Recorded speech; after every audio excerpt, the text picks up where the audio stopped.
se los compartimos.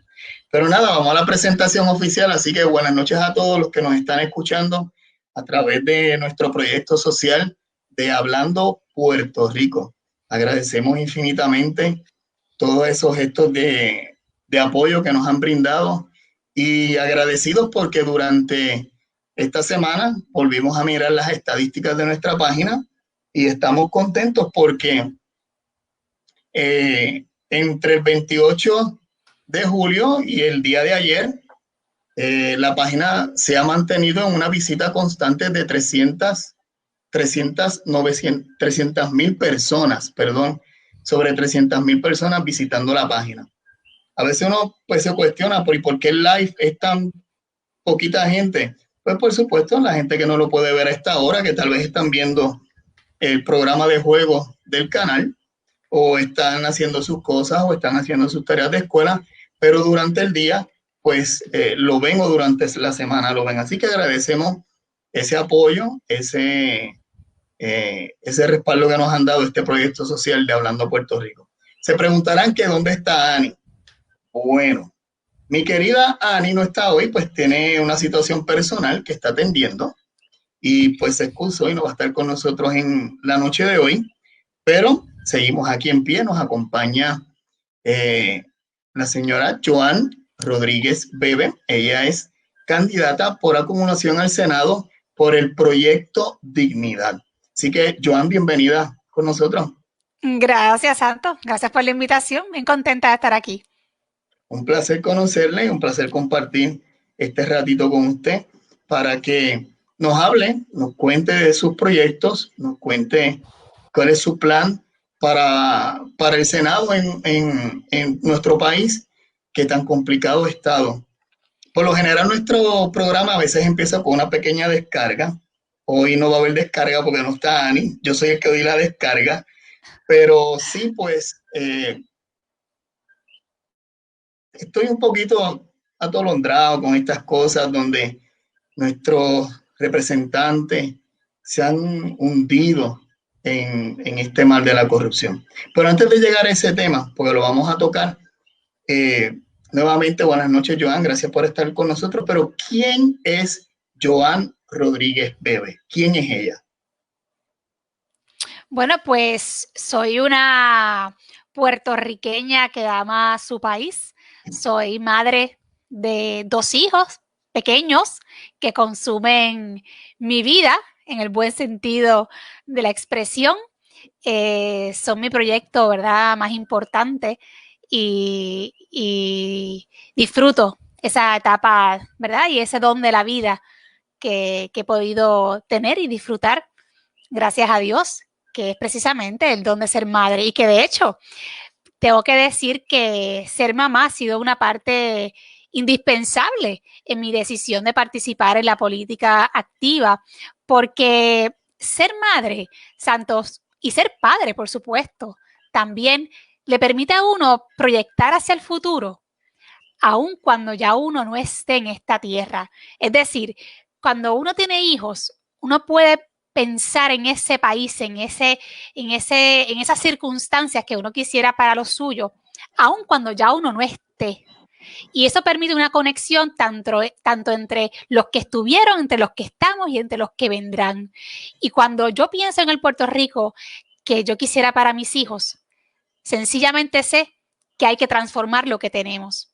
Y en esa medida, ese deseo ha impulsado mi decisión de incursionar en la política activa. Además de ser madre, soy profesional. Estudié Derecho en la Universidad de Puerto Rico. Luego que terminé la carrera de Derecho, nunca cogí la reválida porque tan pronto terminé de estudiar Derecho en la UPI, seguido continué haciendo estudios e hice una maestría en Derecho Canónico, que es el derecho de la Iglesia Católica. Y entonces me he especializado dentro de lo que es el derecho canónico en los procesos de nulidad matrimonial, básicamente como el derecho de matrimonio dentro de lo que es el derecho eclesiástico de la Iglesia Católica. Y eso es lo que, ¿verdad?, he estado ejerciendo durante los pasados años, además de ejercer en otras últimos 3 años estuve trabajando en la área de recursos y manejo de relaciones entre empleados. Un poco ese es el perfil profesional que resume, ¿no?, esa otra faceta de mi vida que también definitivamente pues componen la persona que soy. ¿Dónde nace Joan Rodríguez Bebé? Nací en San Juan y después me mudé para el pueblo de Guaynabo y ahí he permanecido hasta el día de hoy. Yo tengo la pregunta de los 43,000 chavitos. ¿En algún momento Joan tiró piedras cuando era pequeña? Pues fíjate, no tiré piedras contra nadie ni contra ninguna propiedad que fuera a hacerle daño, pero tiré muchas piedras contra el río y contra la playa para que brincaran, ¿verdad? Tiré huevos en Halloween, pues, cosas así, definitivamente. Es que eso es parte también de nuestra vida, haber sido niños en esa época y pelarnos las rodillas también. Y ahora es bueno. Usted créame que yo fui una niña bien activa. Me encanta el deporte, me encantaba, gracias a Dios, en aquel momento, ¿verdad? Pues jugar en la calle era común. Así que tenía un gran corillo de amigos de la calle donde vivía, que éramos fácilmente como 15 niños, todos de la misma. Realmente un jangueo continuo entre toda esa muchachería de mi vecindario. Fueron Qué gratos bueno. momentos. Ay, qué bueno, porque así también puede comprender a nuestros jóvenes. Puede comprender a mi hija también, que mi hija no se pierde este programa porque dice que ahora al ejercer su primer derecho al voto quiere hacerlo bastante inteligente y quiere votar por personas, no por partido. ¿Qué edad tiene su hija, Santos? 19. Pues eso me llena de mucha alegría porque fíjese que hay políticos que apuestan al voto de los jóvenes porque piensan que no piensan, porque piensan que son fáciles de manipular. Y es todo lo contrario. Y eso que usted me menciona me da mucha alegría porque realmente eso es lo que yo creo, que la gran mayoría de la juventud realmente sabe que para que el voto tenga sentido y sea un voto que transforme, tiene que ser un voto inteligente, un voto reflexivo, un voto que haya sido el resultado de un estudio y de un análisis de las propuestas de los candidatos. Qué bueno, me alegra escuchar eso. Muchas gracias por eso, porque esta pequeña lucha que estamos llevando, además de Ani y este servidor, hay un grupito detrás nuestro también que son los que nos ayudan a investigar y a promocionar. Y es eso lo que buscamos también, un mejor futuro, pero para nuestros hijos. Continuando, de los 10 puntos que usted propone en su plataforma de acción legislativa, yo escogí 5 que me llamaron mucho la atención para conversarlos un poco más a profundidad. El primero que me llamó mucho la atención fue su punto número 2, que es la promoción de una cultura del encuentro que supere el discurso del conflicto. ¿Cómo lograr la unidad ante los tribalismos partidistas y fanáticos que tenemos? ¿Cómo lograr eso, Joan? Pues mira, Santo, la realidad es que lamentablemente en Puerto Rico nos hemos acostumbrado a ese debate bajuno, al ataque personal, en vez de combatir las ideas, que es el propio, ¿no?, de las diferencias que existen en una sociedad plural, se ha convertido la discusión en ocasiones, y yo diría en demasiadas ocasiones, en atacar a la persona que ese estilo a una cultura del encuentro, como usted ha señalado, que yo indico en mis enfoques y propuestas legislativas. ¿Por qué? Sencillamente aquí hay, primero que todo, que partir del entendido y del reconocimiento de que los seres humanos, por nuestra propia condición humana, las diferencias son propias de nuestra condición de seres humanos y por lo tanto en una sociedad plural coexisten diferentes formas de pensar y no podemos ver en esas diferencias una razón para el conflicto, una razón para el caos, una razón para el ataque despiadado, todo lo contrario, deberíamos transformar esa mentalidad para poder ver en las diferencias una razón para el diálogo, una razón para el encuentro. Y yo no estoy tampoco queriendo sonar poética, ¿verdad? Y un poco obviar que van a haber situaciones en las que sencillamente no se van a poder conciliar las diferencias, porque sabemos que eso es así. Esperemos que siempre sean las menos, ¿verdad? Que no sea no sea la norma, pero ciertamente no podemos,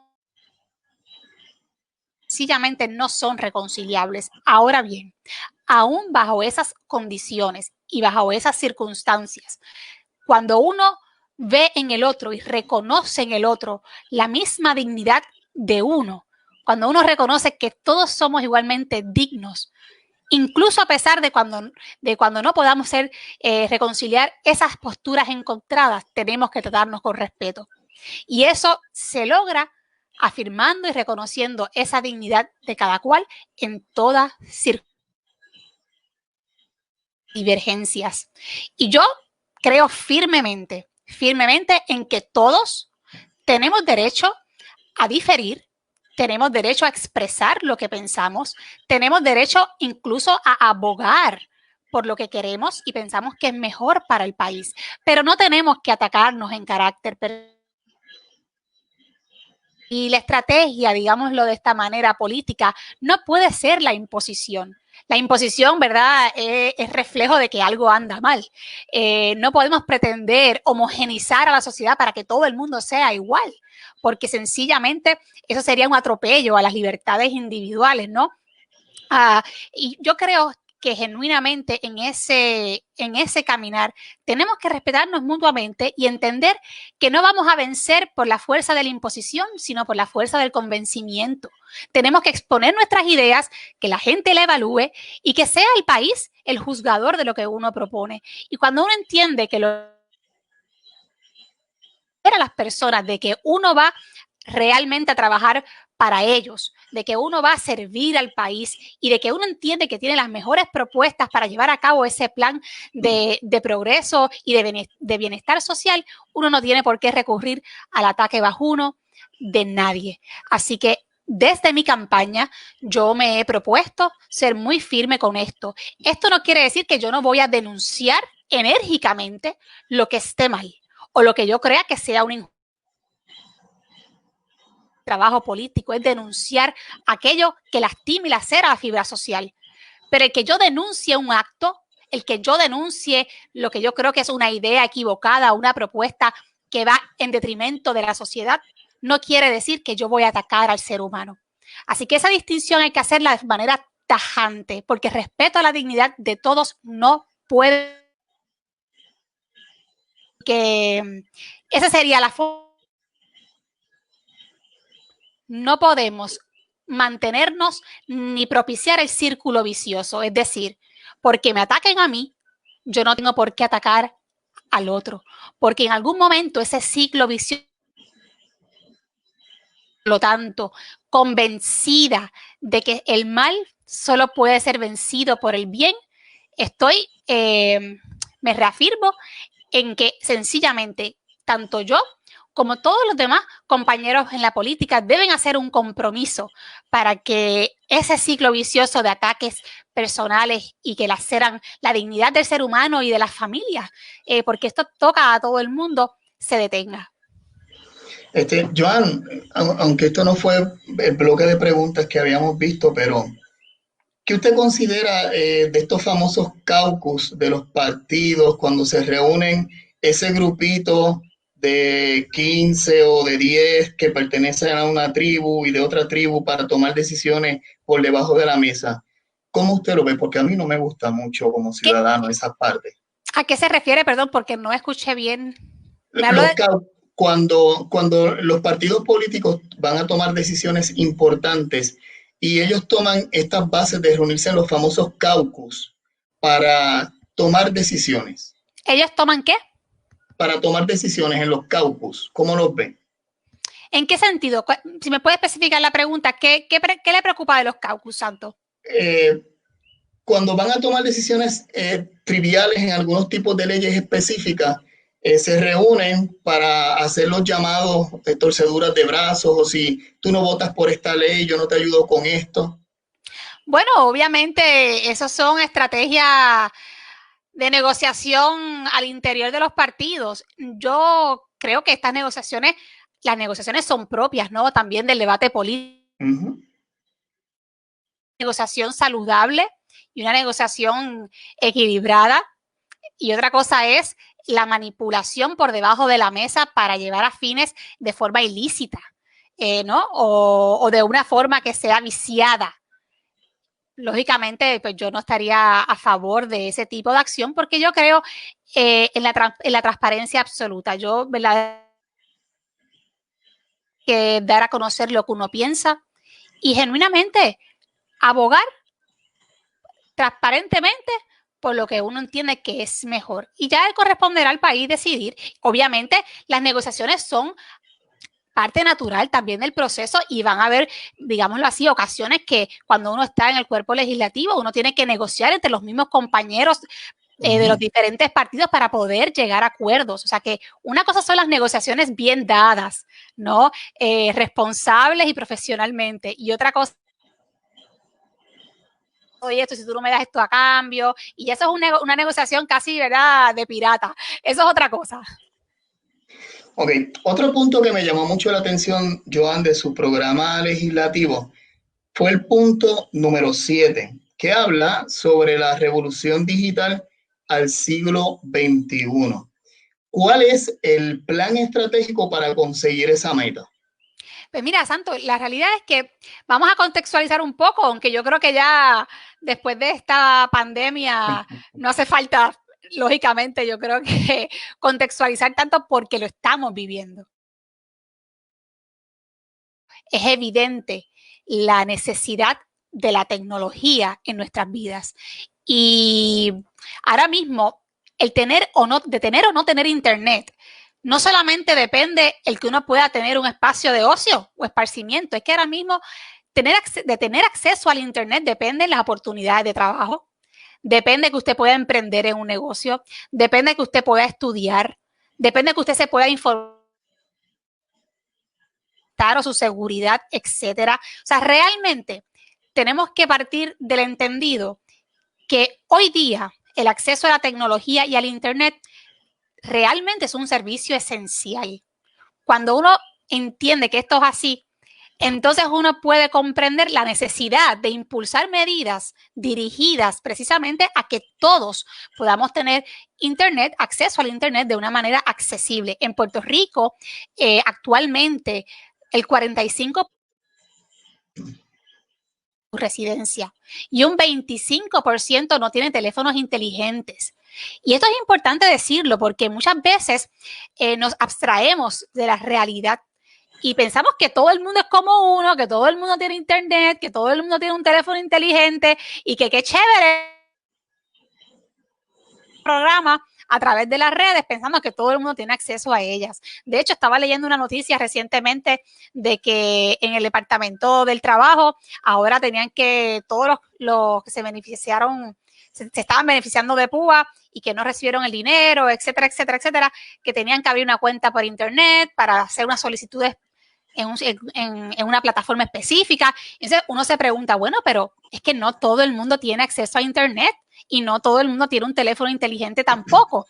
Así que si nosotros entendemos esto y lo comparamos, por ejemplo, con, aquí es que la historia es importante recordarla, y la comparamos con la revolución de infraestructura que se dio en la década de los 40 con todo lo que tuvo que ver con el desarrollo y la expansión del servicio de acueducto y alcantarillado, de la red eléctrica, ¿verdad?, a lo largo y ancho de todo Puerto Rico. Pues esa revolución de infraestructura fue fundamental, fue una zapata para el progreso y el bienestar de los residentes de Puerto Rico. Y ahora mismo, precisamente esta revolución digital de lograr que la mayoría y que todo el mundo tenga acceso al internet de alta velocidad, tiene que ser esa nueva zapata, en verdad, ahora en esta coyuntura, que propicie precisamente que todos en Puerto Rico tengan las mismas posibilidades de desarrollo. Visto de esta manera, yo propongo que Prepanet, que es la, ¿verdad?, la subsidiaria de la Autoridad de Energía Eléctrica, que tiene, dicho sea de paso, una de las redes de telecomunicaciones más importantes de Puerto Rico, sea retenida por el gobierno de Puerto Rico, o sea, permanezca en manos del gobierno, precisamente por la importancia que tiene en estos momentos como herramienta para poder lograr este proyecto de llevar el Internet de alta velocidad a todo Puerto Rico y a todas las personas. Ahora, hay una ley en Puerto Rico, la Ley 80 del 2017, que limita la participación de Prepanet en el mercado digital local, ¿verdad?, en el mercado de informática local, y por lo tanto no podría competir con las. Pues esa ley hay que derogarla precisamente para permitir que Prepanet se pueda incorporar en ese mercado de infraestructura digital y pueda entonces ofrecer el servicio de fibra óptica, de Internet de alta velocidad de forma accesible a la ciudadanía. Ese sería el curso de acción y ese sería el enfoque en el que yo me dirigiría precisamente para atender esta área tanto, ¿verdad?, de desarrollo social. Pues me acaba de contestar entonces la segunda pregunta que tenía sobre cómo podríamos entonces proveer servicios de Internet a las áreas remotas del país, porque la Autoridad de Energía Eléctrica llega a todas las áreas remotas del país incluso, y ya sus contadores en el campo son remotos, o sea que no va esta persona que iba a leer el contador como lo hacía en nuestros tiempos de pequeños, ya el mismo contador envía la señal, por ende tiene esa señal ya de microondas puesta, o sea, es servible como tal. Claro que sí, el gobierno tiene las herramientas para hacerlo. Lo que pasa es que ahora mismo, por disposición de ley, no puede participar en el mercado, ¿verdad?, de informático local. O sea que es necesario la derogación de esa ley precisamente para abrirnos paso a nivel gubernamental para que podamos entonces, como gobierno, insertarnos en ese mercado y ofrecer el servicio y permitir entonces que todo el mundo lo pueda accesar de forma económica. Me parece muy interesante ese punto, Joan, porque esto va a continuar un tiempito más. A veces pensamos que ya para el año próximo vamos a estar de nuevo reuniéndonos, pero esto va a durar un poquito más de tiempo. Además, Claro.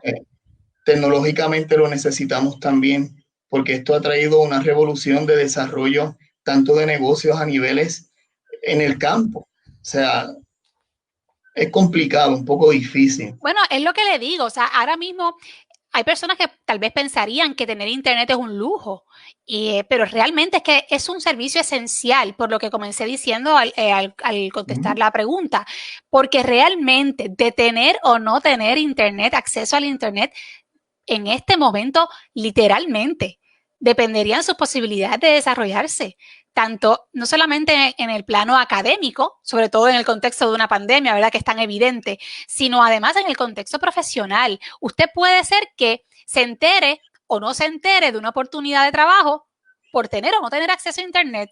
Usted puede ser que no consiga un trabajo si no pudo enviar un resumen, ¿verdad?, en el momento que se lo solicitaron a través de Internet. Y esto, oye, usted sabe cómo es la cosa, vamos a la velocidad de la luz casi con el asunto de la tecnología. Lo que le quiero decir es que verdaderamente de tener acceso a esta plataforma digital depende el desarrollo, el bienestar y la calidad de vida de los seres humanos. Y siendo eso así, reconociéndolo de esta manera, yo creo que es una responsabilidad del gobierno de Puerto Rico moverse en esa dirección para facilitar y realmente hacer accesible a lo largo y ancho del país la conexión al Internet. Yo ahora mismo le deseo mucho éxito con eso y que ojalá pues pueda hacerse una realidad, porque yo con esta situación de muchos jovencitos tengo el pecho bien apretado, porque a veces tengo jovencitos, amigos de mi hija que me dicen, Santos, no tengo internet en casa no llega la señal, no hay cable, no hay fibra óptica, no puedo estudiar, yo quiero estudiar, necesito estudiar. Y eso a mí me tiene el pecho bien apretado un poco. Bueno, ya ¿sí? Ahí están los números. El 45% de la población no tiene Internet en sus hogares. Pena. Estamos hablando casi la mitad de la población. Eso sí, es mucho. Muy complicado y para un país que desea perfilarse a nivel internacional como un país competitivo. Esa es otra. Bueno, y que no hay excusas, tenemos la infraestructura, es cuestión de tener voluntad y de hecho, esto que yo estoy compartiendo con usted, me consta que hay otros candidatos de otros partidos que también lo han propuesto y yo creo que es un asunto de unir voluntades, ¿verdad?, entre todos los partidos políticos para encaminarnos en esa dirección. Esto no es un asunto de una candidatura, esto no es un asunto de un partido político en específico, esto es un asunto que nos concierne a todos y verdaderamente si queremos unir voluntades en favor del bien común, pues nos toca a todos los actores políticos que estemos en su día en esa asamblea legislativa legislar en esta dirección. Bueno, yo deseo éxito en eso y de los que nos monitorean hablando Puerto Rico, que también espero hayan escuchado estas palabras de Joan referente a la tecnología para el siglo XXI, que ya estamos en el siglo XXI y parece que estamos en el siglo XIX todavía, lamentablemente. A veces yo soy un poquito rough en eso, Joan, así que un poquito áspero con eso, pues porque yo me harté de esto ya un poco. Y por eso, junto con Ani, le hemos dado empeño a este proyecto de Hablando Puerto Rico para que la gente pues pueda abrir los ojos un poquito más de lo que han hecho. Lo bueno de la indignación, cuando uno la canaliza de una manera que dé fruto, es que precisamente permite la transformación. Porque cuando uno está indignado de verdad, uno sabe que el único camino para dejar de estarlo es cambiando. Así que si queremos cambiar, sabemos, Santo, que no podemos seguir haciendo lo que hemos estado haciendo hasta ahora y que es necesario no escoger personas nuevas simplemente por cambiar las caras que estén en esa asamblea legislativa. Es que realmente tenemos que cambiar a quienes nos han estado gobernando, por lo menos a los que no han hecho su trabajo, porque tampoco podemos generalizar. Sabemos que también hay políticos que uno puede tener en gran estima, aunque sean los menos, pero están. Y le toca realmente a la ciudadanía hacer ese proceso de evaluación y el que esté indignado, pues que canalice esa indignación para transformar lo que tenemos. Ese es mi llamado, ¿verdad?, a la ciudadanía y al electorado. Esto que voy a decir, querida audiencia que nos escuchan hablando Puerto Rico, no son palabras de Joan Rodríguez Bebe, ni de tampoco mi compañera Ani Rivera Cruz, son solamente palabras mías de Santos Andújar Quiñones. Y es que a mí me indignó mucho una noticia que salió en el día de ayer, donde el senador del distrito de Humacao, que es el distrito que nosotros en Patillas pertenecemos, Miguel Laureano, se vino a dar cuenta en estos días que los accesos a Internet son bien difíciles en el área este. ¿Y qué pasaron los 3 años pasados, don Miguel Laureano? Le hago esa pregunta. Nuestra plataforma de Hablando Puerto Rico está disponible para que el debido respeto que usted se merece, don Miguel Laureano. Así que si desean confianza nos puede conectar y enviarnos un mensajito. Mira, quiero hablar con ustedes este día en vivo para presentarle lo que yo he hecho como senador y los futuros proyectos también. Pero, mi hermano, darse cuenta ahora de que en el este las cosas están malas en comunicación, está tarde, compañero. Repito, Joan Rodríguez Bebe no se solidariza con mis palabras pasadas. Bueno. Pero a eso podemos añadir igualmente la indignación de que nos ha pillado en medio de una pandemia el asunto de que el gobierno no pudo comprar las computadoras que se iban a regalar a los estudiantes, ¿verdad?, en el tiempo que tenían que haberlo hecho, porque si no mal recuerdo, desde el 2017 están en impugnaciones en el tribunal por una compra, por una subasta de la compra de las computadoras que se iban a regalar. Y entre esa asignación y la más reciente ahora con el asunto de la pandemia, sobrepasa el $500,000 en dinero para comprar tabletas y entregarlas a los estudiantes. Y todo el mundo aquí conoce la historia de que las tabletas no han llegado a los estudiantes, a la gran mayoría de ellos. Así que Santos, yo, ¿verdad?, no pongo en tela de juicio su indignación y su frustración, porque cuando las cosas no se hacen bien, sencillamente afectan a las personas. Y ese es el asunto de todo esto, que muchas veces se gobierna en el país como si el país estuviera vacío, como si las decisiones que uno toma no afectaran a las personas de carne y hueso, como si se estuviese gobernando gubernamentales que no tienen un impacto sobre la vida de nadie. Y es todo lo contrario. Aquí hay que echar para atrás y decir, espérate un momento, es que precisamente de las decisiones que tomen los que están en el poder depende la vida de los demás. Y yo creo que eso se ha manifestado y se ha ejemplificado en estos últimos meses de una forma brutal. O sea, ni siquiera hay que recordarlo porque lo estamos viendo todos los días en la prensa y sabemos que de las decisiones que ha tomado o ha dejado de tomar el gobierno, nos hemos visto afectados todos. Lamentablemente es así, Joan, y el problema que están pagando nuestros jóvenes. Son ellos los que están pagando la situación y por eso tenemos tanto joven yéndose del país después que se educa.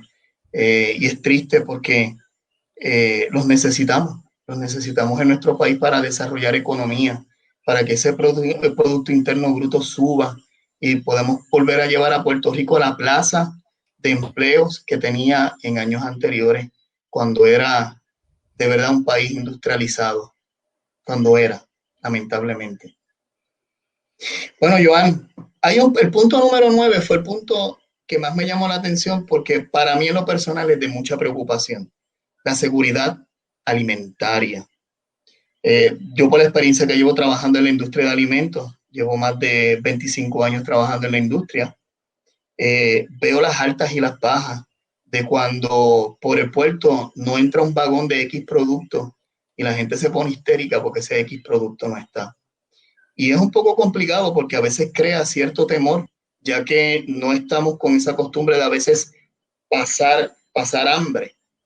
Pero, ¿qué proyecto usted ha considerado para, en primer lugar, protección de los terrenos agrícolas? Y le hago esta pregunta porque yo escucho mucho hablando de los nuevos proyectos de energía eléctrica para Puerto Rico y se habla mucho de la energía renovable a través de la energía solar.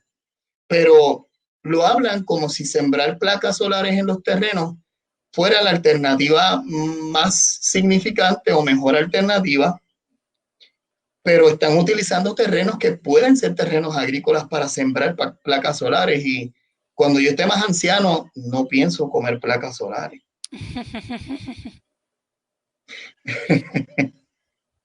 No va a tener las vitaminas que necesita, definitivamente. ¿Qué plan has pensado para, en primer lugar, proteger esos terrenos que pueden ser para uso agrícola y no se utilizan para otra cosa? Que pongo el ejemplo de las placas solares porque es lo más que he visto en mi área sureste, donde hay unos terrenos agrícolas inmensos con unos potenciales de desarrollo, Joan, sumamente amplios, pero los están utilizando para colocar placas solares. Sí, bueno, para eso yo he planteado, ¿no? Y sé que hay otras voces que se suman a estas propuestas, la conservación de la clasificación de los suelos de uso agrícola.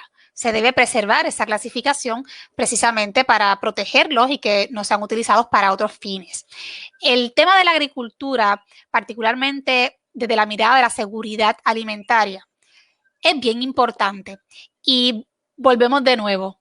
En esta coyuntura pandémica se ha develado la importancia que tiene este tema, porque sabemos y nos hemos sentido expuestos, por decirlo así, a una vulnerabilidad que podría realmente tener un impacto sobre la seguridad de nuestra propia vida, porque sabemos que si no hay suficientes alimentos para comer, pues nos morimos. Sencillamente el ser humano tiene que comer para vivir, tan simple como esto. Y en Puerto Rico nosotros producimos el 10% de lo que comemos, como mucho, del 10 o el 15%, es decir, estamos importando, trayendo de afuera entre el 85 y el 90% de los alimentos. Para que ustedes tengan una idea, nosotros traemos de afuera el 85% aproximado y República Dominicana produce el 85%, o sea, estamos literalmente a la inversa. Y esto representa un estado de vulnerabilidad para el país y si nosotros queremos encaminarnos hacia la seguridad alimentaria, ser un país más resiliente, es decir, un país que pueda enfrentar retos como los que ya hemos tenido que enfrentar, como huracanes catastróficos, terremotos, pandemias, guerras, etcétera. Es decir, cualquier escenario que implicaría cerrar fronteras o que los productos no puedan llegar en el tiempo que es necesario que lleguen, por las razones que podamos, ¿verdad?, pensar. Pues sencillamente nosotros realmente corremos un riesgo, nuestra vida corre un riesgo, porque no tendríamos los suficientes alimentos para consumir y para alimentarnos. Además que esto también tiene una dimensión de salud pública, es decir, de alimentarse adecuadamente y tener mejor calidad de vida. Y por supuesto también desde el punto de vista del desarrollo económico, pues también hay otra mirada que es el propiciar la industria agrícola para fomentar a los empresarios agrícolas puertorriqueños. Así que este tema tiene diferentes enfoques desde el cual puede ser discutido. Es importante, no obstante, decir que aunque yo tengo esta mirada fija de encaminar el país hacia la seguridad alimentaria, tampoco podemos hablar como si el mundo fuera color de rosas y prometer aquí hacer propuestas quiméricas, hacer un cuento, ¿verdad?, chino y la florecita de color y todo bonito y qué linda es la agricultura, porque esto tampoco es así. O sea, nosotros sabemos que tenemos unas limitaciones. Sabemos que hay unas limitaciones jurídicas que dificultan e impiden que podamos establecer o legislar medidas proteccionistas para, ya sea, por ejemplo, legislar aranceles a los productos extranjeros o poner cuotas de la cantidad de productos que pueden entrar sencillamente para proteger nuestra producción local. Nosotros teniendo esos escollos, es decir, no pudiendo hacer esto y proteger nuestros productos como tal vez nosotros desearíamos, pues tenemos que reconocer esta realidad y también tenemos que entender otra realidad, y es que la agricultura como una actividad económica en muchos países es una actividad perdidosa. Y eso hay que reconocerlo y hay que estar claros en esto, porque no nos queremos tampoco hacer falsas ilusiones. Sin embargo, aunque sea una actividad económicamente perdidosa a nivel de la estructura, ¿verdad?, del Estado, o sea, estamos hablando del gobierno, como quiera, es una actividad que representa una inversión social. Una inversión social. No toda actividad necesariamente va a representar una ganancia de capital, pero sí puede representar una ganancia social, que aunque le cuesta al Estado, la ganancia es tan importante que hay que propiciarla, hay que protegerla, hay que incentivarla. Y por eso es que en países, por ejemplo, como Estados Unidos, hacen unas inversiones, pero extravagantes, para mantener a flote su agricultura, precisamente porque se reconoce la importancia de esa actividad para el bienestar de la familia país, y por tanto se legisla para poder subsidiarla. Y esto es importante por lo siguiente, porque en Puerto Rico muchos fondos federales que están destinados a la industria agrícola se pierden, no se utilizan. ¿Por qué? Porque se desconoce que existen, porque no se sabe cómo solicitarlos, porque a lo mejor en el proceso metió las patas y no lo hizo bien por desconocimiento. Y esto requiere que el gobierno se active como facilitador para que no continúe pasando. Y es mi propuesta como senadora por acumulación, crear una oficina especializada específicamente en la obtención de estos fondos federales destinados al subsidio de nuestra agricultura. Además de esta situación, o de de esta propuesta, también creo que es importante que en Puerto Rico se incentiven nichos, por decirlo de esta manera, de productos que puedan tener un valor añadido, que se diferencie de los productos tal vez que sea más difícil competir porque los precios sean más económicos, pues potencializarlos, ya sea o productos que se distingan por alguna naturaleza de los productos generales que de ordinario consumimos. Así que un poco crear esos espacios, y por supuesto hay otras medidas que son ya un poco más técnicas dirigidas a ampliar los años de alquiler de los terrenos agrícolas para que el que invierta, el agricultor que invierta en esos terrenos durante esos primeros 5 años, ¿verdad? Que donde rehabilita la tierra para que sea una tierra fértil, pues precisamente no le quiten el terreno después que ese tiempo. También invertir en los sistemas de riego de nuestros terrenos agrícolas para poder dividir los espacios de tierra entre microagricultores y que se puedan, ¿verdad? Que esos sistemas de riego se puedan compartir en esos terrenos, etcétera, etcétera. Hay muchas otras alternativas. Yo no soy agricultora, por si acaso, obviamente. Yo he ido aprendiendo sobre la marcha sobre este tema porque es un tema que me importa y que me interesa. Pero el día que sea senadora, estoy segura que seguiré de la mano de buenos agricultores en Puerto Rico, que estoy segura que me podrán seguir guiando para ayudarles y realmente para alcanzar esta meta que no se logra en 4 años. Esto es un proyecto a largo plazo, pero esto también quiero enfatizarlo. O sea, aquí yo no vengo a decirles que en 4 años vamos a tener seguridad alimentaria, porque eso no es real. Aquí lo que quiero decir es que tenemos que empezar a caminar en esa dirección, en aumentar el porciento de nuestra producción de productos agrícolas. Y eso se puede lograr ya, ¿verdad? Con algunas de las propuestas que he dicho y con otras que surjan en el camino que también sean consideradas y que nos ayuden a alcanzar esta meta. Nuestro chat está activo, Joan. Por lo que veo, mira, Giovanni Carrión te envía saludos. Igual. Mi amigo Edwin Figueroa expresa que la burocracia del departamento, me parece que es sobre el primer tema. Te envía saludos Edwin Figueroa también. Igual para ti, Edwin. Mi compañera Ani Rivera dice, cuando hablábamos de la energía, sistemas de internet, pero que hablamos también de electricidad, el área sur ocurrió donde están los molinos, que son las áreas más fértiles del país para siembra. Se refiere a los molinos de Santa Isabel. Araceli nos comparte que las costas de los países europeos están llenas de molinos y están dentro del mar. Interesante comentario. También Araceli nos dice que en Alemania, en algunos momentos del año, el gobierno le paga a la gente por la energía porque se produce tanta que su valor se va a valores negativos. O sea, que es tanta la energía que se produce, tanta energía limpia, que termina el gobierno devolviéndole dinero. Carlos Rafael nos dice que son pocos los que se exponen a la industria hoy porque se trabaja la tierra lo más por pasión que por su remuneración. Es bastante interesante los comentarios. Brian Morales nos dice saludos, también saludos. A ambos se necesitan cambios. Tú tienes razón, Brian, por eso estamos aquí. Así mismo. Javier Concepción nos indica que Proyecto Dignidad es la única alternativa que promueve los valores conservadores que defienden la vida, la libertad religiosa y la sana gobernanza. Gracias. Está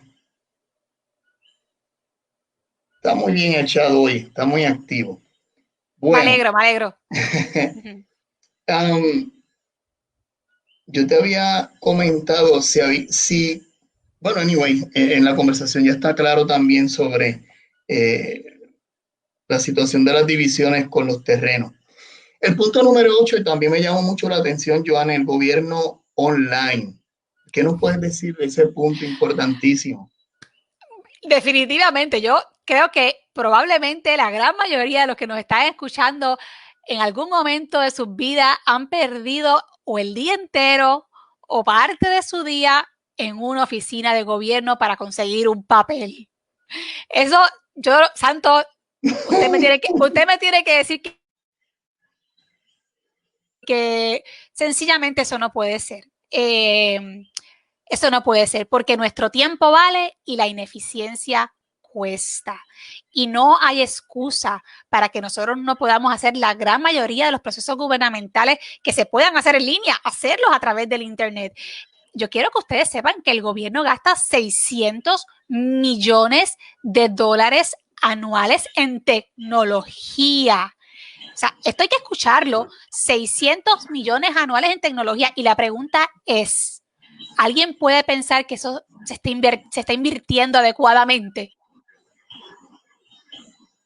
La pandemia ha demostrado que lo menos que tenemos ahora mismo actualizado son los sistemas tecnológicos en nuestras agencias de gobierno, y eso el Departamento del Trabajo, ¿verdad? Es prueba prima facie. Así que me parece a mí que una medida de avanzada necesaria para ofrecer un mejor servicio público, que le ahorre tiempo a la gente, que sea eficiente, es precisamente lograr en un tiempo razonable, ¿verdad? Un periodo de varios años, que la mayoría de las gestiones que se puedan hacer en línea, pues el gobierno las pueda ofrecer de esta manera.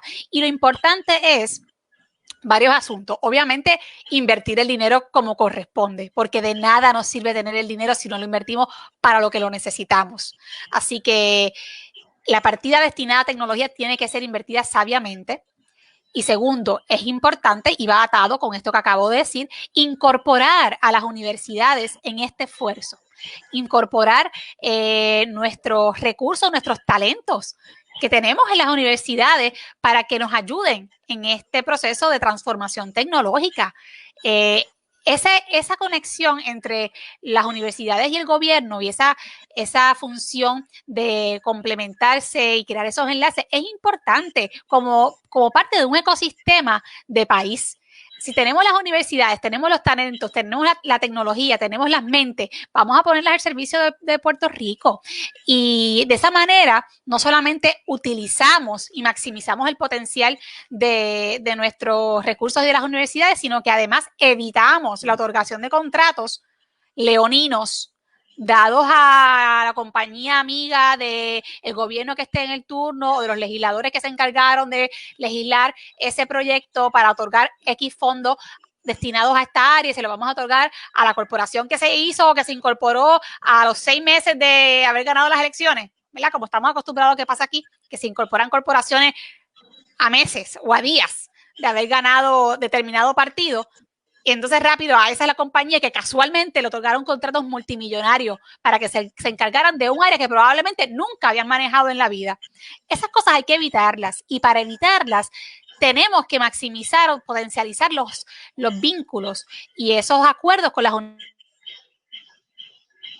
no solamente que tienen la capacidad intelectual y técnica para ayudarnos a la consecución de estos proyectos, sino además porque para ellos representaría una gran ganancia y una ayuda importante los recursos que se le puedan otorgar para precisamente llevar a cabo estas funciones. Así que si queremos ayudar a las universidades y sobre todo a la Universidad de Puerto Rico, ¿verdad? Desde el punto de vista de fortalecerla y que sea una universidad vigorosa, que sea una universidad donde se lleven a cabo proyectos importantes de investigación, de desarrollo de patentes, de intercambio de conocimiento, que es donde están los recursos hoy día, donde está el mayor potencial de crecimiento económico, pues tenemos que hacerlo. Así que todo esto yo diría que es como una interconexión, una cosa puede ayudar a otra. Y en ese sentido, cuando pienso en este proyecto dirigido a que podamos realizar nuestras gestiones gubernamentales o muchas de ellas a través del Internet, un gobierno más eficiente y ofrecer un mejor servicio público, también pienso en las universidades como aliadas en este proyecto. Me parece interesante porque cuando yo estaba investigando, me topé con 2 puntos bien interesantes. El primero, sobre los 600 millones que usted mencionó, que nuestro fantástico gobierno presupuesta para invertir en tecnología y no se ve. Y segundo, me llamó mucho la atención en un reportaje del periódico elpaís.com, en el país de España, de Estonia, que fue el primer país digital del mundo, es ahora mismo el primer país digital del mundo.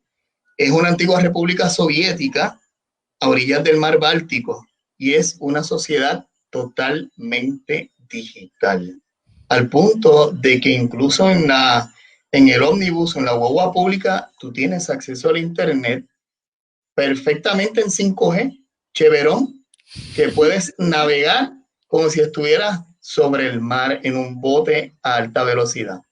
Y aquí estamos entregando formularios en un buzón de cartón al frente del Departamento del Trabajo. Esas son las cosas que uno sencillamente no puede entenderlas. Y fíjense, no por el digámoslo así, por la técnica, sino porque aquí hay dinero para poder hacerlo mejor y más eficiente, que eso es lo que molesta, porque uno dice, mira, si no nos queda más remedio y lamentablemente, pues mira, no hay recursos y tenemos que buscar ser lo más eficiente dentro de las circunstancias, pues mira, pues la cajita de cartón entonces es lo que hay. Pero cuando hay recursos y uno lo sabe, y uno sabe que están destinados para esto, y uno ve que no se están utilizando porque sencillamente el servicio que se ofrece ni siquiera es que no sea mejor, sencillamente no ha cambiado nada o ha empeorado. Entonces uno dice, no, espérate, es que esto no es admisible de forma alguna. Y ahí es verdad mi insistencia en que de nada nos vale tener todos los recursos del mundo si no los usamos para lo que lo necesitamos y si no lo usamos cuando lo necesitamos. Y eso, el ejemplo claro es, obviamente, el dinero que se destinó después de María. Eso es el ejemplo claro, los 2.2 billones ahora que se otorgaron con el tema de la pandemia, que todavía no se han gastado más de 1 billón y pico que no se han utilizado. Ese es el ejemplo de los fondos SDBG de vivienda, que se otorgaron 3 billones de dólares y todavía no se han construido, creo que solamente se han construido 45 casas de todos los toldos azules. O sea, es decir, de nada nos sirve tener todos los recursos destinados a Puerto Rico. De nada nos sirve generar nosotros mismos todos los recursos posibles si no se usan para lo que se necesitan y en el tiempo que se necesitan. Es lamentable. Yo en lo personal siempre he pensado que el problema de Puerto Rico sí es el estatus. Sí, pero también el problema es el desfalco que hay por parte de los amigos del alma. Muy complicado y a mí eso en cierta manera me chupa la alegría de una manera increíble. En este proyecto pues yo represento al ciudadano de a pie, el común, el que siempre se levanta todos los días a las 4:30 de la mañana para ya estar en la calle a lo más tardar 5:45 para llegar a su trabajo. Y es complicado ver que mientras más uno trabaja, menos para adelante echa y es difícil. Y lo digo de esa forma porque es el eco de muchas amistades, de muchos compañeros, tanto que estamos en la industria trabajando en la calle como el que trabaja en la fábrica, el que trabaja en mantenimiento. Y es bien difícil ver cómo nuestros gobiernos en los pasados 60, 65 años lo que han hecho es hundir a Puerto Rico, lamentablemente. Joan, el último punto que me llamó mucho la atención y es el tema de moda en estos días. Y la semana pasada en mi descarga fue bien fuerte. Por eso dije que, pues, no lo voy a decir. Cero impunidad a la corrupción. ¿Qué nos propones, Joan, para evitar la corrupción, sacarla del medio lo más posible? Sencillamente, Santos, si nosotros no atendemos el tema de la corrupción de una forma enérgica y puntual, nada de lo que yo le he dicho en esta entrevista, nada de lo que cualquier otra persona, cualquier otro candidato pueda decir que va a hacer para transformar a Puerto Rico va a ser posible. Porque sencillamente la corrupción es el principal obstáculo para nuestro desarrollo. Y que yo tengo bien claro que verdaderamente nosotros no podemos echar la rueda a correr si nosotros no enfrentamos a la corrupción, pero la enfrentamos de verdad. Y esto yo no puedo dejar de decir esto que voy a decir, que ya lo he dicho antes y lo he escrito en mi página un montón de veces, pero es que lo tengo que decir cada vez que pueda. La corrupción no se ha combatido efectivamente porque la mayoría de los que nos han gobernado sencillamente han decidido no hacer lo que saben que es necesario para combatir la corrupción. Esa es la realidad. Se han quedado de brazos cruzados. ¿Por qué? Eso le corresponde a cada uno de ellos contestarlo. Pero la realidad es que aquí se sabe. En este país lo que yo voy a decir para combatir la corrupción no es nuevo. Yo no soy aquí mejor que nadie. Lo que yo voy a decir es lo que otras personas han estado diciendo. Lo que yo voy a decir es lo que todos nosotros sabemos que se tiene que hacer y que los que han estado allá adentro la mayoría, porque tampoco podemos decir que son todos porque no sería justo, pero la mayoría ha decidido no hacer nada. Y yo le tengo que preguntar al público, ¿qué les haría pensar que volver a votar por ellos va a implicar que de la nada, ahora, de repente, van a hacer lo que no hicieron por 4, 8, 12 años en el Senado o en la Cámara? Esa es la pregunta que nos tenemos que hacer, porque ahora, claro, ahora van a decir todo lo que es necesario. Y ahora hay unos cargos contra sus compañeros de partido y entonces ahora de repente se les ocurre las diferentes cosas que hay que hacer para que estas cosas no vuelvan a pasar. Pues mire, yo me comprometo y me comprometo, les quiero decir, es que estas van a ser mis primeras medidas legislativas. Yo me comprometo a radicar diferentes medidas encaminadas a dos cosas: a prevenir la corrupción para que no ocurra o ocurra lo menos posible, porque tampoco esto es una varita mágica, y a que la gente que cometió actos de corrupción no queden impunes. O sea, aquí hay dos enfoques. El enfoque punitivo y el enfoque preventivo. Mire, yo quisiera que el que me escuche, Santo, se cuestione cómo es posible que aquí a nadie se le ha ocurrido legislar para que la persona encontrada culpable de corrupción no pueda volver a contratar con el gobierno, no pueda volver a trabajar en el gobierno. O sea, es insólito que a usted le encuentren culpable de corrupción y usted vuelva a trabajar en el gobierno. Es que eso no, para mí eso no tiene cabida. Y déjeme decir, y aclaro, yo creo en la rehabilitación del confinado. Yo creo en la rehabilitación del que delinque, porque yo creo que todo el mundo tiene derecho a redimirse y a enmendar sus errores. Pero una cosa es que yo crea en que usted tiene derecho a redimirse, a rehabilitarse y a rehacer su vida. Y otra cosa es que yo crea que usted va a volver a trabajar en el gobierno. ¿Ok? ¿Verdad? Usted va a tener que conseguir otro trabajo, pero no en el gobierno de Puerto Rico. Además, también nos tenemos que preguntar cómo es posible que aquí usted se robe hasta los clavos de la cruz. Usted cumple una sentencia, y esto es por dar un ejemplo, usted cumple una sentencia de 2 años, 3 años, 5 años, y después usted sale de la cárcel y sigue viviendo como un millonario. Y entonces usted dice, pero venga acá, esto no puede ser. Lo que usted se robó, usted tiene que devolverlo. Y va a tener que devolverlo con sus bienes presentes al momento de la convicción y con sus bienes futuros. Lo que usted empieza a devengar después de que usted salió de la cárcel, pues si usted no ha pagado lo que usted se robó, usted va a tener que robar y restituir lo robado. Es decir, aquí hay, obviamente, medidas legislativas que son estas que yo le estoy comentando ahora, que yo voy a impulsar, que sencillamente no se han legislado antes porque no han tenido la voluntad de hacerlo. Y además de este enfoque punitivo dirigido a la pena, es decir, al castigo, a cómo la persona cumple y no queda impune, también hay que prevenir la corrupción, hay que buscar la manera de hacérsela difícil, por decirlo de esta manera, a los que vayan al gobierno con la intención de robar no solamente nuestros recursos, porque, óigame bien, la corrupción no solamente implica que nos roban nuestro dinero, nuestros recursos de nuestras arcas. La corrupción nos quita oportunidades de trabajo, oportunidades de progreso, oportunidades para evolucionar como país y como sociedad. O sea, nos roba oportunidades de desarrollo y de bienestar comunitario. Afecta el bien común y además nos roba la confianza en las instituciones públicas. Y eso lo vemos cada vez en Puerto Rico. Yo diría que se ha ido agudizando la falta de confianza de la ciudadanía en las instituciones, en el Departamento de Justicia, en la Judicatura, en la Comisión Estatal de Elecciones. O sea, cada vez el deterioro es mayor y nosotros tenemos que detener esto. ¿Cómo podemos hacerlo? De diferentes formas. Aquí se ha hablado muchísimo de establecer un sistema de mérito en el que yo creo que en Puerto Rico hace falta un sistema de mérito que funcione de verdad, no para que entre los últimos 10 seleccionados escojan entonces al que es más PNP o al que es más popular. No, un sistema de mérito que sea objetivo, que sea con unas métricas que, ¿verdad? que no permitan criterios políticos partidistas.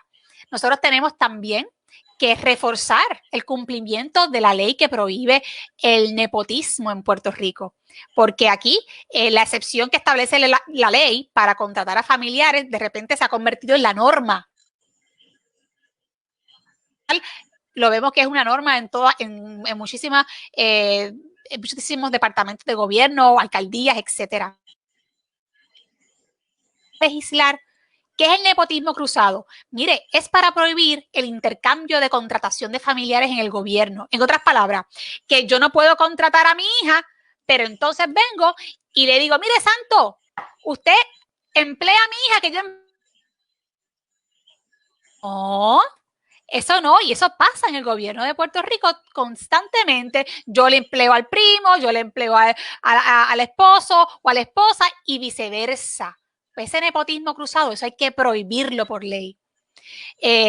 Además, también tenemos que darle más herramientas a la Oficina de Ética Gubernamental y del Contralor de Puerto Rico, que es el que brega con el manejo de la utilización de los fondos públicos, para que puedan radicar los cargos, ¿verdad? Las querellas directamente a los tribunales. Directamente a los tribunales, no tenga que haber un intermediario para hacerlo. Así que estas son algunas de las propuestas que yo voy a impulsar y las voy a impulsar enérgicamente. O sea, a mí realmente esto es un tema, yo creo que yo no lo puedo ni disimular, que me llega a lo hondo, porque es que sencillamente, tanto como usted se siente indignado, la mayoría del país se siente indignada, ¿verdad? Y yo también. O sea, yo nunca he sido parte de la política partidista. Esta es la primera vez en mi vida que yo incursiono en estas lides y realmente lo hago convencida de que voy a hacer algo diferente, porque para hacer lo mismo no estaría aquí. Para hacer lo mismo no estaría en un partido también nuevo, porque para hacer lo mismo te vas a lo que ya existe. Así que en ese sentido yo verdaderamente voy con el compromiso, con el corazón de hacer lo que digo que creo y que haré. Ese es mi compromiso. Así que en este tema de la corrupción, no tenga la menor duda que voy a actuar como lo estoy diciendo ahora. Y algunos me preguntan, bueno, Joan, pero ¿y cómo lo vas a hacer si no son mayoría en la legislatura? Bueno, nosotros tenemos 14 candidatos que vamos a la legislatura. 14 somos bastantes para hacer un buen grupo de presión allá adentro. Pero ¿sabes qué? Aunque fuera la única, usted va a saber lo que yo voy a hacer. Y usted va a saber también lo que van a hacer los demás y lo que no van a hacer y lo que van a dejar de hacer. Y cada vez más, sencillamente, no hay mal que dure 100 años, ni va a haber país que lo resista. Nosotros, aquí el país se va a seguir dando cuenta de cómo gobiernan los políticos y cuáles son las posturas que asumen en los diferentes retos y circunstancias de nuestra vida colectiva. Me gustó mucho escuchar lo de que vas a impulsar legislación para que los que robaron paguen.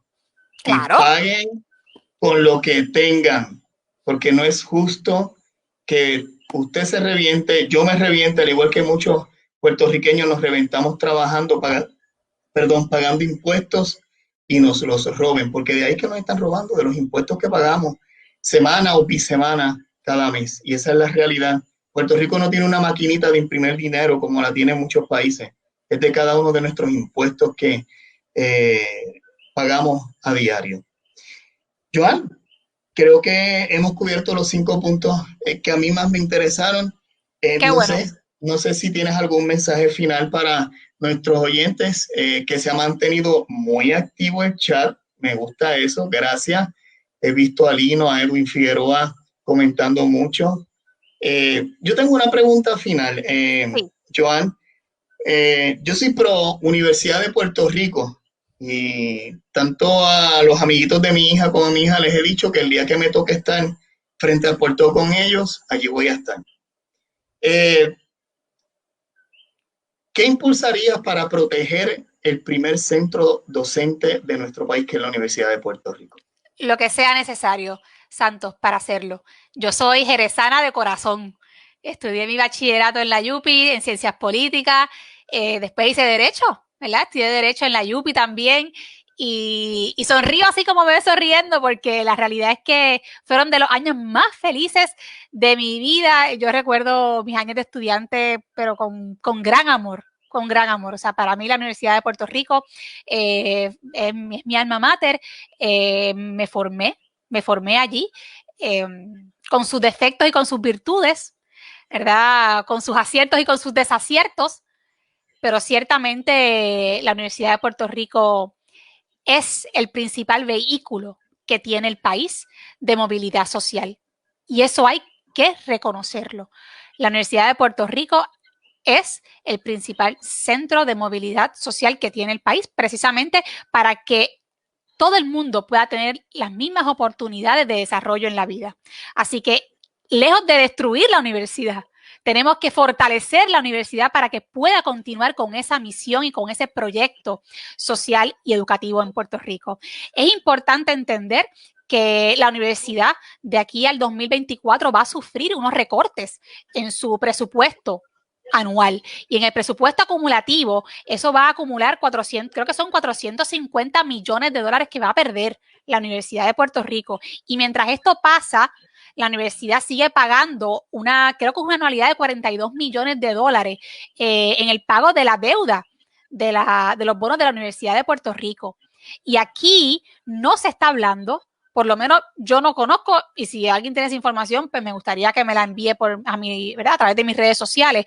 No se está hablando, por lo menos yo no he escuchado a la Junta, ni a FAF, ni a verdad, no he escuchado qué agencia o quién en el gobierno de Puerto Rico está hablando de hacer ese recorte a esa deuda de ese principal y de esos intereses.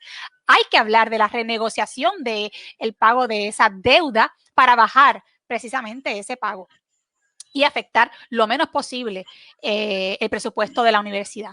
Así que eso es obviamente un tema técnico, ¿no? Desde el punto de vista financiero, que hay que atender.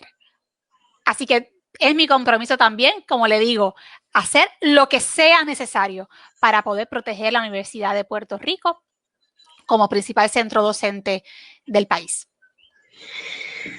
Bueno, Iván, agradecido de la oportunidad que nos has brindado de poder conversar contigo en este proyecto social de Hablando Puerto Rico. ¿Algún mensaje final para nuestros oyentes sobre lo que es el proyecto Dignidad? Pues mira, Santos, yo quiero invitar a los que nos están escuchando a que se conecten a mis redes sociales, que me busquen en Facebook, en mi página Joan Rodríguez Bebe, que también busquen mi página web joanrodriguezbebe.com, para que conozcan más sobre mis enfoques, mis propuestas, mi plataforma legislativa, para que también conozcan de mí en otras dimensiones, porque ahí tengo, ¿verdad?, videos donde hablo sobre otros temas, escritos también, y creo que me podrían conocer de una manera tal vez más completa. También pueden visitar la página de Proyecto Dignidad. Somos un partido que realmente cree en gobernar para la gente. Un partido que tiene muy claro, pero muy claro, que el centro de nuestra acción política son las personas y la familia. ¿Y qué quiere decir esto? Que cuando nosotros gobernemos, cuando nosotros vayamos a tomar acciones, cuando nosotros vayamos a decidir si le votamos a favor o le votamos en contra a un proyecto, nosotros vamos a tener presente en todo momento cómo la decisión que nosotros tomemos va a afectar positiva o negativamente a las personas y a las familias. Ese es nuestro norte, esa es la razón por la que estamos aspirando a gobernar el país, y yo le invito a todos a que de cara a las próximas elecciones de noviembre se den la oportunidad de conocernos, de estudiar nuestras propuestas y que voten diferente. Si queremos un cambio, este es el momento realmente y tenemos la oportunidad de hacerlo. Bueno, pues Joan, yo agradezco tu presencia, esperando que haya sido gratificante y esperando también a los que nos monitorean de los otros partidos que también tienen las puertas abiertas para conversar con nosotros. Han visto que con mucho respeto y mucha deferencia. Joan, agradecido de la oportunidad, aparte de que es la primera vez que converso contigo y conocerte, sí. Agradecido por esta oportunidad. Y esperando pues que la gente haya escuchado tus propuestas y los que van a estar escuchando durante la semana este programa a través también de nuestro podcast de Hablando Puerto Rico. Estamos ya en todas las plataformas de podcast